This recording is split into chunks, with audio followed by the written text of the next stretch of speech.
Greetings, Planeswalkers. This is the Gamesman. Today we're going to go over a monocolored red deck. And keeping with today's Kill 15 Creatures quest, this is a mostly burner deck. We'll go over it. We've got some of the more battlefield-wide single mana sorceries, in case we're dealing with a token deck or one of the white decks. Enchantment here adds a little utility, and we've got a dual class card here with the Spikefield Hazard and Spikefield Cave.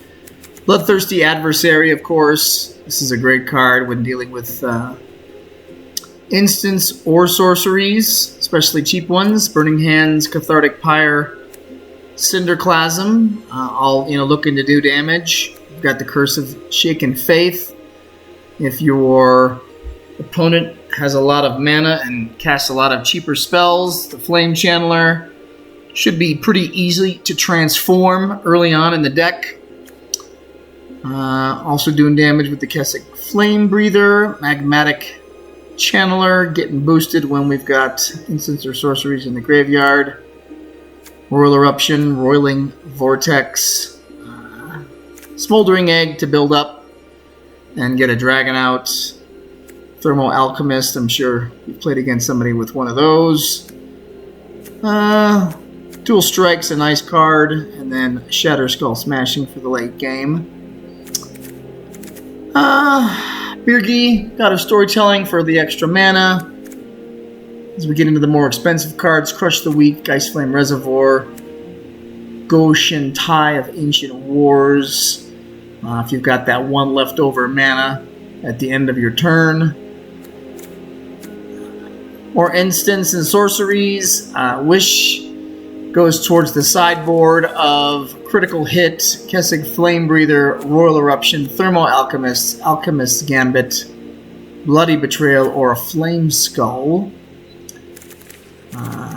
Chandra just to kill one of the Planeswalkers in the deck. This is kind of a no-brainer with this type. Tundra Fumarole and Meteor Swarm.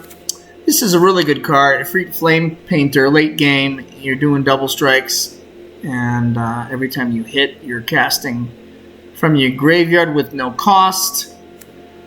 Another good card, Holt Raconteur, is doing damage when you cast spells. Stency Uprising for a bunch of tokens, and the potential damage to any target. Sunstreak Phoenix, a flyer. Zariel, another Planeswalker. Some of the bigger cards in the deck, more higher mana, Seize the Storm, Burn Down the House, one of my favorites. Fervent Mastery, it's a good card. Goldspan Dragon for the treasure tokens to build up mana.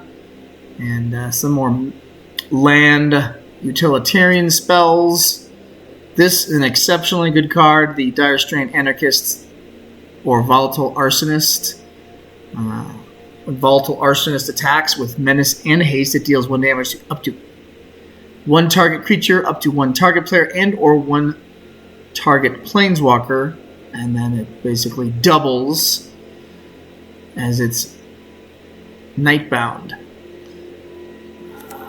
Zalto Fire Giant Duke, a lot of the area of effect battlefield like End the Festivities, Flame Blessed Bolt, Cinderclasm are going to end up doing damage but not kill Zalto Fire Giant Duke, so we're going to get venturing into the dungeon every time that happens, which is kind of a neat mechanic. Deck of many things to get some cycling going, and ultimately can potentially put stuff out onto the battlefield. Akum Warrior and Fury of Akum. This is a pretty awesome card. +1/+0 for each time it's attacked this turn. Whenever a land enters the battlefield under your control, if it's your main phase, there's an additional combat phase after this phase. In the beginning of that combat, untap all creatures you control. Pretty awesome mechanic. 6/6. Then the Bugbear for a little extra tokens, etc. And then a bunch of mountains, obviously. And then the Sokenzan Crucible of Defiance for the utility there as well. So, this is a fairly fast deck. When I originally started playing with it, it was under mana, so I think I added 4 more mountains and some of the other dual purpose cards just to get some more mana out, because I was finding myself falling behind with a burner deck. That can get problematic fairly quickly. But it's a fun deck to play. Not too many out there cards. Just kind of a smattering, and probably medium speed, I would say, but still fun, and it's pretty easy to get the mana out you need since it's a monocolored deck.